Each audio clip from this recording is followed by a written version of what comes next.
He was asking me, like, it was like, how did you say, wow? Yeah. One of my buddies. They're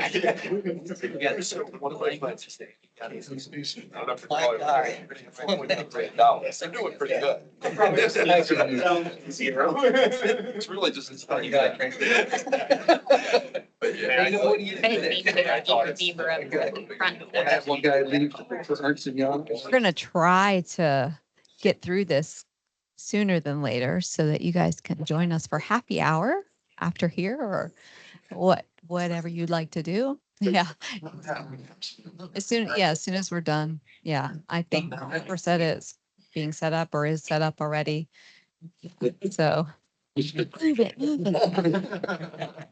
It's free beer tomorrow. What's that? It said free beer tomorrow. That's like the signs. Oh, it's tomorrow. Is this the clicker? Oh, good. So I can sit up here and click. Oh, it's for slides. Yeah. Excellent. All right. So we've been talking about all day about these three things that in order to have a really strong cybersecurity posture, cybersecurity program, compliance program, is you have to marry up the people, the process, and technology. I'm not going to beat that up too much because we've kind of talked through that. So there's a bunch of standards that we've talked through. You can check it out on the slide if you'd like, but these are some of the examples of some of the standards that can be implemented. And like I said earlier, I always like to utilize the ISO framework as a basis. It's like I call it the baby bear. ISO 27001 is the baby bear. Get your feet wet. And let's be honest, a lot of the ISO auditors, they don't dig so hard like they will and do for NIST and FedRAMP. It's a little bit more stringent, or at least a little bit more in depth. Now, there are ISO auditors that have gotchas, but that's a whole different story. You know, a lot of the standards are pretty consistent across each of the frameworks. You know, you'll see in this picture here, identify, protect, detect, respond, recover, whether that be the NIST, RMF, CMMC, ISO, they're all kind of the same. And they essentially follow like a plan, do, check, act model, if you will. But like I said earlier, a lot of the controls actually, I'm going to go to this one, put some sample cross mapping with NIST 800-171, ISO 27001, and PCI DSS. PCI, if you don't know, is the credit card. Merchants require the vendors or the folks that actually take credit card payments online, over the phone, via snail mail, and they have to have certain requirements that they have to do in order to comply for the merchant services. It's really, at the end of the day, it's really the merchant's way of passing the responsibility outside of their domain and into the hands of the people that are actually collecting the data, credit card information. Anyway, so there's commonality and cross mapping, and it's good to know this. You know, I'm not going to, again, we kind of already talked through this. I don't need to repeat that, but being aware of that and finding a vendor or a partner that understands that commonality can help you with the multitude of frameworks that you might be responsible for implementing. Just kind of stepping back, the NIST 800 series is a broader set of series. There's a whole ton of guidance, whether that be from a standard down to a how-to guideline. So there's a lot of good, valuable information that you can find on the NIST website. So pretty useful. And whether you are a techie or coder or a security engineer, or whether you're a compliance person or manager, you might find some really valuable information in white papers and such. Cybersecurity is all about the risk. It's all about risk. So all of these controls that this is the very short list of all the controls, but the way that implementing compliance is you literally are supposed to be taking line by line of these controls and doing a risk assessment against those controls, documenting your risk for that. If we did not scan for vulnerabilities, we did not look for them, then this could occur. If we did not have if we only did it one time a year, I'm sure Jones can, freak out about that, just doing vulnerability assessments once a year. So making sure that you understand what the risk is and looking at it from a people, process, and technology perspective on how you're going to mitigate the risk that you identify that's relevant for your business. Are you going to? Okay. Some of the consequences of ineffective controls or ineffective mitigations of the controls could be some financial losses, which we talked about earlier, reputational, data breaches, some penalties, financial penalties with the NIST framework, and everybody's talking about we got to get CMMC. It's not fair. We just have to do that. It's going to be expensive. Well, the federal government contractors that have been in business for X number of years and multitude of years, they've already supposed to have been complying for the most part with NIST 800-171 and are getting sued by individuals or by the government the individuals on behalf of the government for not adhering and not following the NIST 800-171 controls that you're obligated to have already been doing when you signed a contract with the federal government. So you're already behind. So people are like, oh, I'm not going to implement that yet. I'm not going to implement that yet. You're going to end up paying more money when suddenly your contracts that existed today get modified to implement CMMC and you need a certification for level 2 or level 1. And so it's not only money to get it and to try to race to get it fast, but it's also the money loss for if you lose that contract as a result. Or worse, you get banned from doing work with the government because you said you were already complying with NIST 800-171. And if you come back and say, sorry, I don't have anything in place, I haven't gotten there, well, you're going to potentially lose the existing work that you have. And it will not allow you to be going after the work that you want to go after. And I have another story, FedRAMP. So years ago, this was before Microsoft was in the FedRAMP race with AWS. And we had a executive in a company that I worked with that went after and submitted a proposal of all agencies with the Department of Justice for a mobile device management solution. And in the proposal, they stated that they were FedRAMP certified. And they won the contract. This was in June, and it was supposed to start in September. And she comes to me and she's like, help, I need to get FedRAMPed by September. And I was like, oh my God, do you know what's involved? Like, this is insane. I didn't even know what was involved at that time. I was so new. I barely knew how to spell FedRAMP, let alone, try to implement the controls. So I had to learn really quickly. And I asked, well, do you have a budget for this? No. So I had to put a budget together for her. Then I had to help her team implement with the mobile device management team. And we had to do an analysis, decision analysis on whether we were going to host in our own environment, data center, on-prem, or go into the cloud. And AWS was our only option at the time. And at that time, given their business model, they wanted to do all on-prem. So we've got 2 data centers, one that was redundant across the United States, and started working towards that. One day, I'm in the Chicago office, and the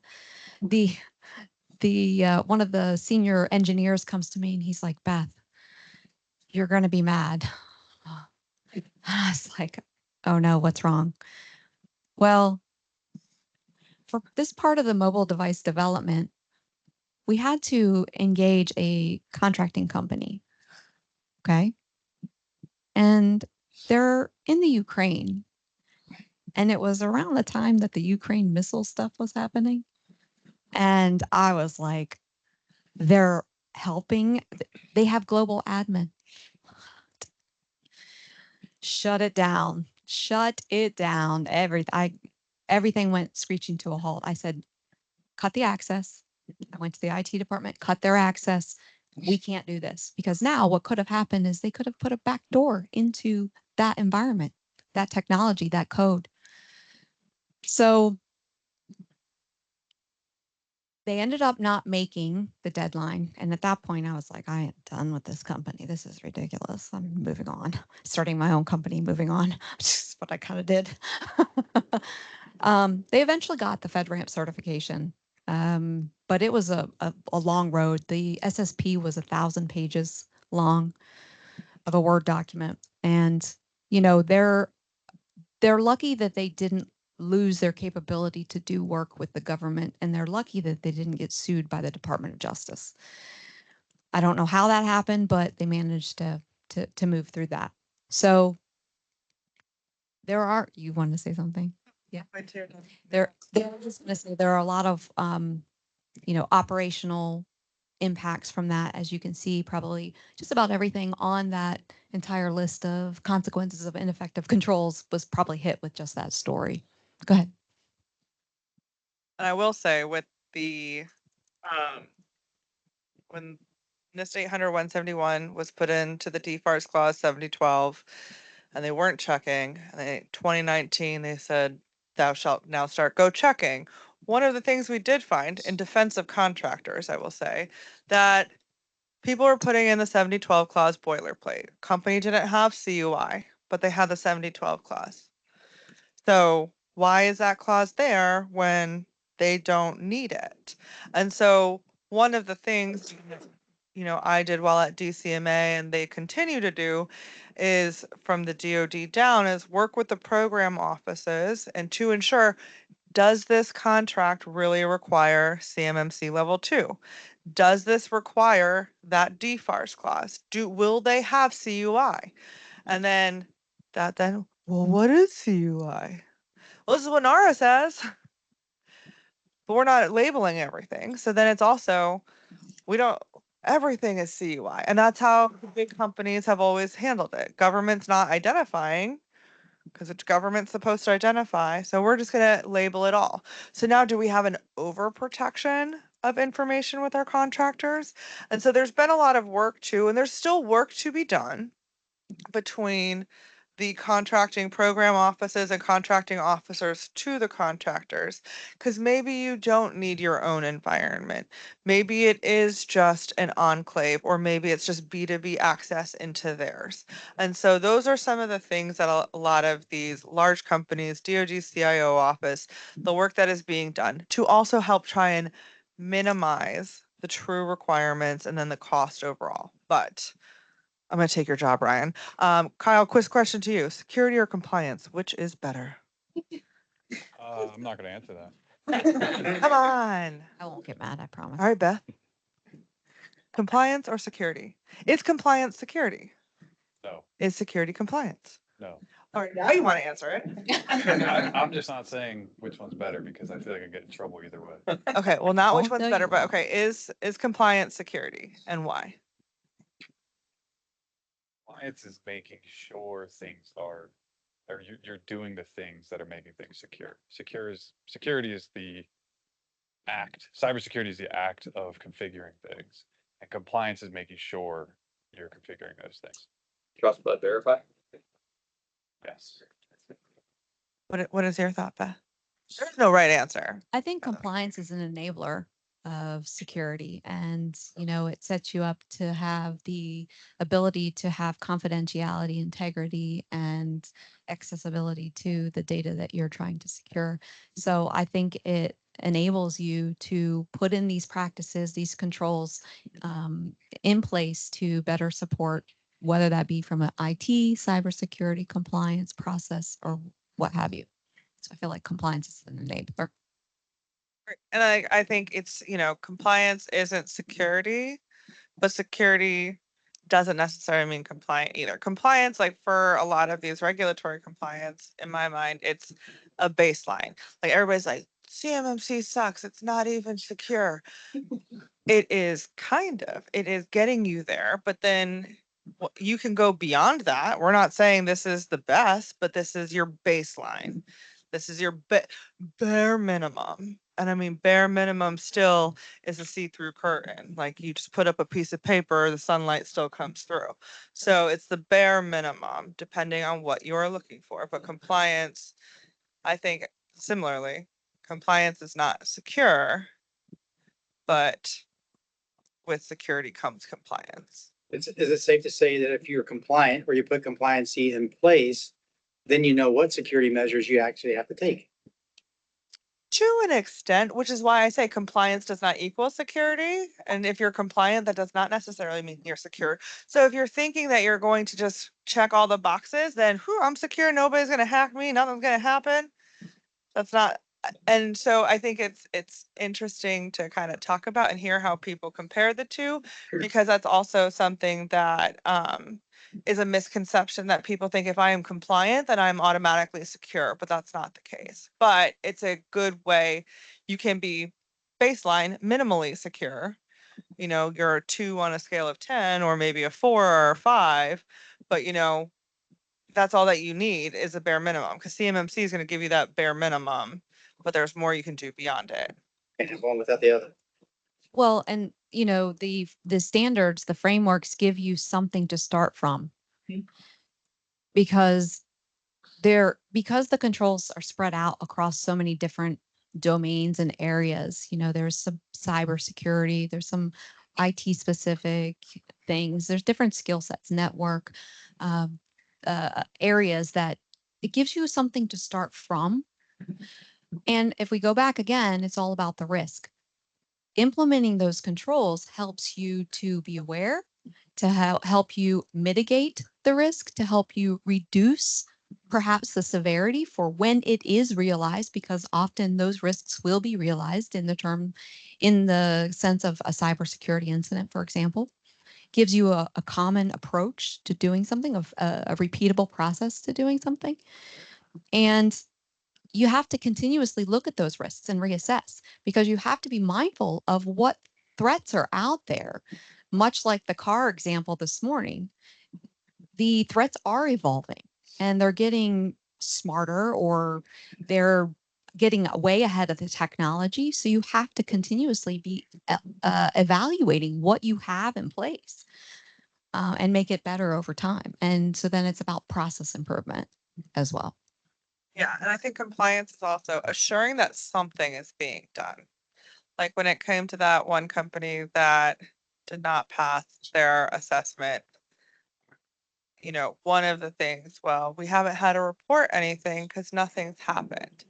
But you have zero monitoring or incident response program. So how do you know if something, like, it's not like the movie, you know, they're quiet. They're laterally moving, seeing what they'll get away with. If you find them, sometimes it's because they want you to know that they found you. And once they put on something to monitor, they found a couple things, or they found that there was somebody who like had clicked a phishing link. And so it's those things, it's that assurance, especially from like a minimal standard perspective. Like it's an assurance that at least you're doing something, because if you're not, and then something does happen, you can then get legal action taken against you by your customers. And so this is really, again, what is at risk? You can take just the minimal, just being compliant, or you can, you know, and there are some frameworks that are more secure than others. CMMC is written very vaguely because you as a contractor are the one in control of how you do it. We just tell you you need to have access control. How you do it is up to you. If it's somebody checking off and looking at the logs manually, then that's how it's being done. Is it the best practice? No, but you're doing it. And so that's really where that secure versus compliant kind of comes into play as well. Very good point. And that was great. Sorry, I like to pivot. Oh, I like it. I like it. Should have warned you guys. So, I don't know, Kyle, did you want to talk about? Okay. So. So how do we make this happen? It would be great if let's say you're going after CMMC or NIST statement 171, it would be great if you just purchased the licenses for GCC High, turned everything on, gave everybody access and just said, that's it, we're compliant. But in reality, it doesn't work that way. You're basically given a blank canvas from the very beginning. So Microsoft provides those tools, provides the infrastructure, but it's up to the MSP and MSSP or the internal IT department, what have you, to implement the controls on those tool sets. And it's up to the OSP of the organization going after that certification to conduct those regular assessments and to make sure that the business, the individuals in the organization are following those practices so that they can maintain that compliance standard. So, and it's not a set and forget. You don't just set everything up in the very beginning and then call it a day. And then a year later, you check everything out and say, we're good. Things fall out of alignment throughout the course of the year, throughout the course of the month, as regular things go on in the business. So it's a regularly scheduled thing where you're going through making sure are we still logging things? Are we still patching things? Or is our vulnerability management program still running as it should be? Are the tools working as they should be? Are they reporting in Houston as the same as they're reporting in Washington?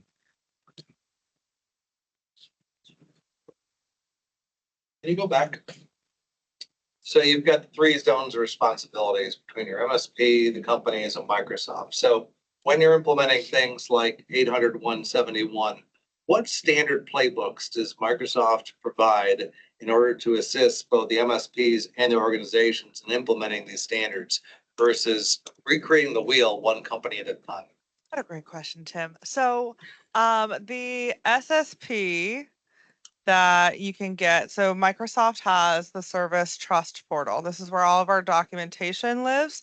So if there's something that you need for any of the services, Azure, M365, Dynamics, like the third-party assessments against these or the SSP for each of these packages for GCC High and for DoD as well as Azure Gov, you have to request access to that, aka the body of evidence. So there, if you need the body of evidence for GCC High for a CMMC assessment today, but so that body of evidence has the SSP, it has those letters and the POAM, etc. But you need to request access to that. I can provide those email addresses. They ask for a couple customer related things, and then they'll give you access to a SharePoint site with all of the documentation. So within that SSP is a customer responsibility matrix. That does show that shared responsibility. Here's what we do. If you are using this service, here's what you need to do. That's one way for that shared responsibility. And then as well, there is a technical reference guides. These are specifically for CMMC level 2 and level 3. So this is how you can configure it. This is how Microsoft meets that or using the Microsoft products. That technical reference guide, which the level 2 one is published. I don't know if level 3 is published yet, just because the ruling just came out. So we haven't finalized it, but it has been drafted. And so those are there. There is in Sentinel, there is a workbook for CMMC level 2, as well as like the NIST 853. There's also the Zero Trust workbook. Those are kind of your compliance workbooks within Sentinel. From a configuration standpoint. And again, it can alert you when you fall out of configuration or fall out of compliance. So that's that continuous monitoring. Compliance manager, like they mentioned earlier, is also an area where you can get some of that information. There isn't a true, here's a configuration PowerShell, run it, and thou shalt have like a configured to be compliant with CMMC for your environment yet. I don't know if there are partners that have kind of worked on how to do like a turnkey. You get an enclave in their environment. They say we need to be CMMC level 2. We have 10 users, and they say here is a CMMC compliant level space for you to work in. And so I think now that the rule is finally published and the ball is moving forward a little bit more quickly, I think hopefully we'll also be able to see some things coming from Microsoft from a configuration perspective that will be available to our partners and customers. Just unsure if or when, but I'm just sharing the rumors.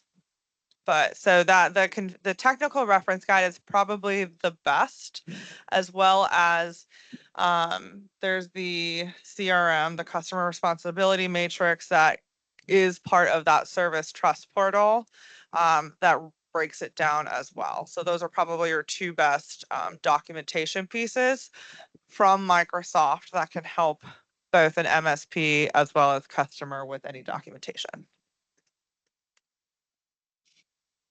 So one of those tools that you can use in the journey to get there is this product placemat. So Microsoft provides this publicly to everyone. And basically what it does is you start by saying, I need to reach these controls. I don't have any technology in my environment. I need everything that Microsoft has to offer. And so what this will do is shows you the licenses that you need to get there. If you have other tools in place that may already be satisfying some of these controls, you can drop down some of these boxes and say, I've already got that. And this shows you, all right, this is on you, this is on Microsoft. These are the things that you need to configure in your environment to get there. So this is a really handy tool. Part of the screenshot won't show, but the controls inside of here, inside of access control, all across the top there, you click on one of these and it will actually show you, you need to go inside of Entra ID to configure this. Or Defender for Cloud will help you satisfy this requirement.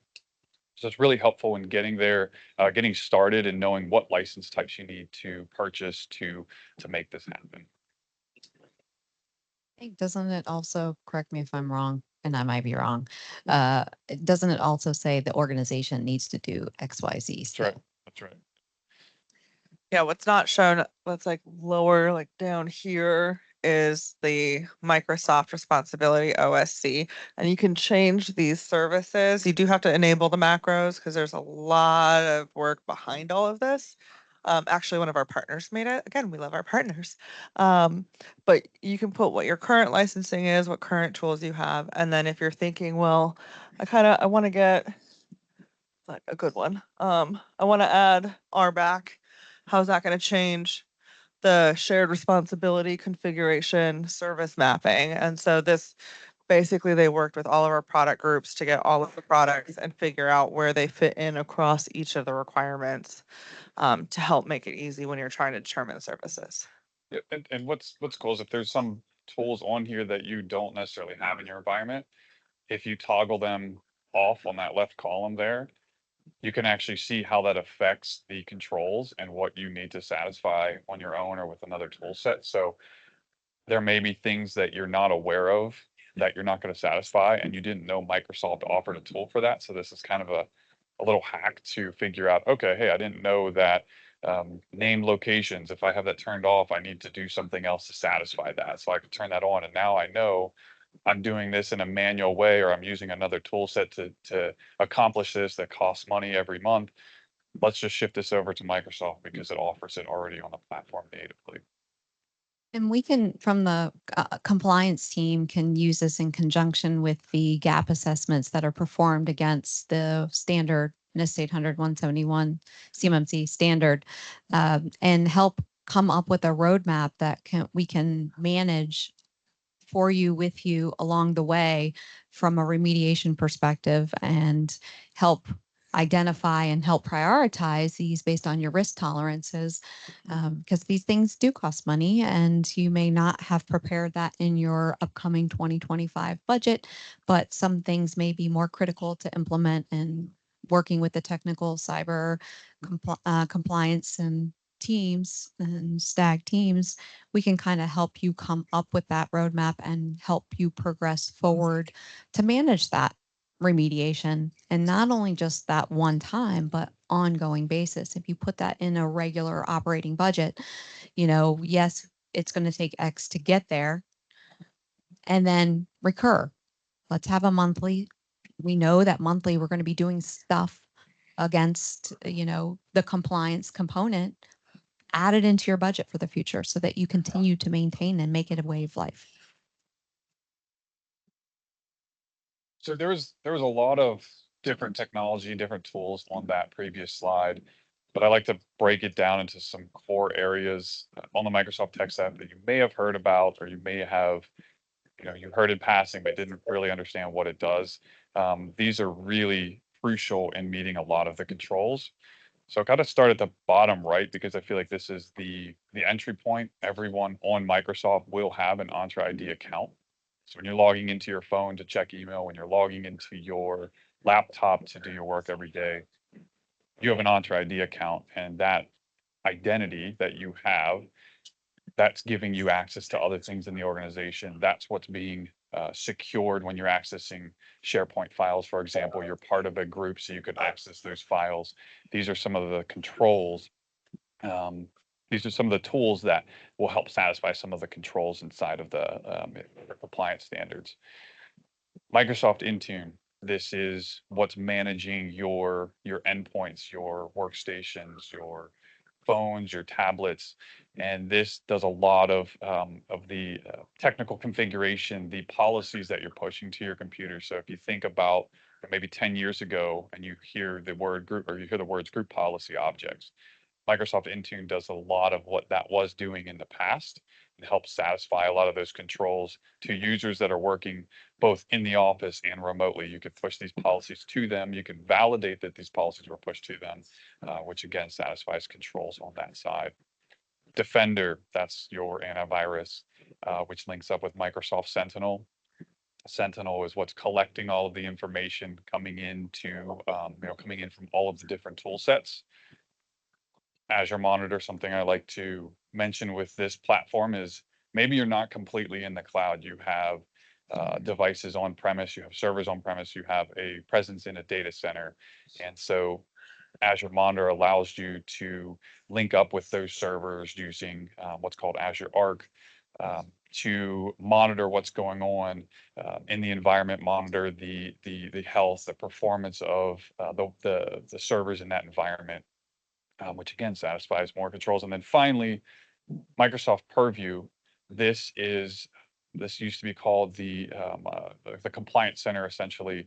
And so what Purview will do is it helps with the data governance program that you have in your organization. So you have SharePoint sites, you have data in those sites. Now what Purview will do is we'll classify that data, we'll tag that data. So it says, this is CUI data. You can't share this externally no matter what kind of access level you have. If you're a global administrator and you say, I want to share this file externally with someone else, Purview is what stops that from happening. Is one of the features. It also gives you the ability to see what's going on in terms of data being shared out externally. You can kind of get on top of that and make sure that your protected data, your confidential data is tagged in a way that doesn't allow that to happen. A little biased, but Purview is my favorite. It's my product du jour. It's Data security. So the building blocks for creating a really strong cybersecurity and compliance program really is, make sure you have that cyber insurance. Got to have that in place as well. Pick a standard or two or three or whatever you have to based on any regulatory law, contractual obligations, and ones you want to go after, whether that be through competitive advantage or because it makes most sense for you from a risk perspective that you want to implement so that you do not have reputational impacts or something like that. And engage someone like, R3 to do a gap assessment against those if you do not have the resources inside your organization, and figure out what is missing, what's not in place, what you need to put in place. Again, process, people, technology, and start remediating your gaps. And once you do that, and you start preparing, and there's it's a lot more to that. I think, the compliance team often is pretty good at just hiding all of the difficulties and challenges that come with that. And suddenly we're miraculously ready for an assessment, and oh yeah, yeah, lo and behold, we pass. Wow. Making sure to provide training and awareness along the way, and continuously assessing and improving. This is an ongoing thing. I can't stress that enough. It's not a checkbox. It's not a I just do it, because quite frankly, the vulnerabilities, the threats, those are coming at you. They don't stop. And so these are the things that you can help strengthen, enable strong cybersecurity program in your organization.